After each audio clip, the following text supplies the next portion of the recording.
Mi racconti un po' che cosa hai studiato nel tuo paese? Hai fatto le scuole? Sì, nel mio paese ho studiato come uno studente di scienze. E ti sei diplomato. Sì, Il titolo di studio tuo non viene considerato qui in Italia. sì, una volta ho provato ad entrare nell'università qua, sono andato là, loro mi hanno chiesto che devo tradurre i miei documenti con l'ambasciata nel mio paese. Tu cosa volevi fare all'università? Il mio sogno era diventare un medico generale. Quanti anni hai? Ho 26 anni, il mio compleanno è il 25 dicembre. Vivi qua da solo? No, vivo con gli altri ragazzi di colore, con la cooperativa Populus. Da quanti anni sei qui? Sono qua da 2 anni, un mese. E hai il permesso? No, non ce l'ho. Prima sono andato in questura, il mio risposto era negativa. Per 2 volte ho ricevuto negativa Perché ti risposta. hanno dato una risposta negativa? Loro non mi hanno detto che nel mio paese non c'è guerra, perciò loro non hanno scritto là così. E la realtà qual è? Perché sei andato via dal tuo paese? Sì, non è per il motivo di guerra, ma là anche ci sono le altre cose che non va bene con tutti. C'è una società là che non va bene con la mia famiglia, perciò ho deciso di scappare via. Solo tu hai lasciato qualcuno nel tuo paese? C'era mia sorella grande che è viva in Libia, poi ho una figlia. Tu hai una figlia? Sì, da 5 anni. E abita Lei qui ha. con te? No, per fortuna è nel mio paese ancora.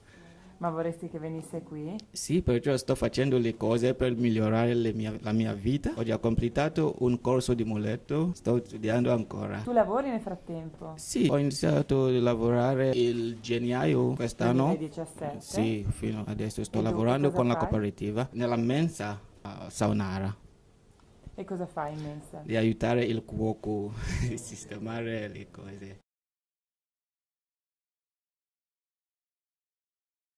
Tu arrivi dal Mali, sei venuto qui 2 anni fa Sì, e sei finito prima alla Parandina e sì, poi a Bagnoli. sì, sì. Com'è stata l'esperienza di Bagnoli? Secondo me è stato più brutto per me perché quando ero in Bagnoli non potevo fare niente. Ho iniziato a sentire un po' anche male, un po' corpo mio. L'anno scorso mi hanno trasferito io in Lombardia e dopo ho avuto un po' colpo di tosse, anche non dormivo al di notte e facevo tossire tutta la notte.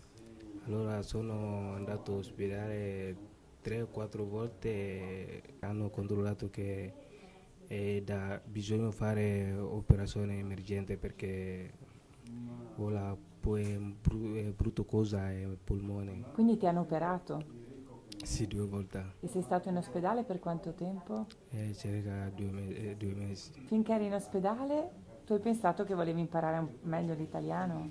Sì, perché l'italiano è molto importante per noi. Ho iniziato a avvicinare gente, anche quelle che non conosco, trovo chiedere. Poi hai usato anche un'applicazione del cellulare? Sì, Le scuole non le hai fatte nel tuo paese? mai perché io ero un più povero. Tu hai un permesso adesso?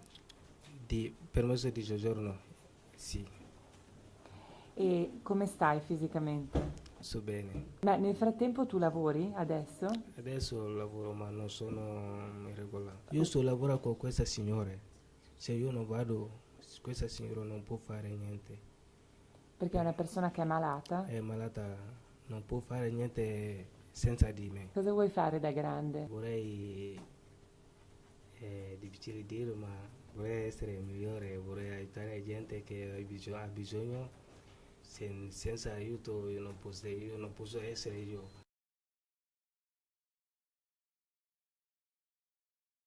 Tu sei arrivato nel 2014 dal Mali a Ragusa Sì, e poi sei arrivato a Padova, sì, il 2 agosto 2014. ma poi sei dovuto ritornare a Ragusa. Sì, Perché? per la testimonianza di Scafucci. Gli scafisti. Sì, Tu li hai denunciati. sì, E perché? perché non è stato mia idea di questa cosa, perché non aspettavo che uno di mio colore che prende la responsabilità che di ok, io posso guidare la barca da Libia fino in Italia, capito? Quindi io ho detto, ma qua tu non sei arabo, non sei italiano, non sai dove va, perché hai preso la responsabilità di 80 persone di mettere in barca e di portare qua in Italia? Non è giusto, anche non sai guidare. Ha detto sì, lo so guidare. E ho fatto il mio paese. Ho detto, no, siamo stati 3-4 giorni sull'acqua, senza mangiare, senza niente. Quanti soldi avevi pagato? Tanti soldi per il viaggio? Io non ho pagato, ma alcuni sì, perché mi hanno portato lì di dire ti portiamo lì per lavoro. Ma tu cosa facevi in Mali? Lavoravi? Sì, facevo autista di camion. E qui invece cosa fai? Adesso sto lavorando con la cooperativa di Carlo. Prima lavoravo alla cooperativa di mia badante. Tu hai un permesso Sì, ho permesso di soggiorno 5 anni sussidiaria. ed è un permesso di protezione Sì, internazionale. non protezione internazionale, è protezione sussidiaria. Quindi tu per 5 anni puoi stare qui, Sì, puoi avere un lavoro, sì, adesso sto lavorando. hai una residenza, Sì, dove abiti? abito alla via Guissa e no, via Guasti numero 10. Insieme ad altri No, ragazzi? con mia moglie. Con tua moglie. Tu sei sposato e hai un figlio? Sì, ho 2 figli. 2 figli? Sì, uno in Mali, l'altro l'ho portato qui. Che cosa vuoi fare da grande? Da grande studiare, avere un'altra esperienza.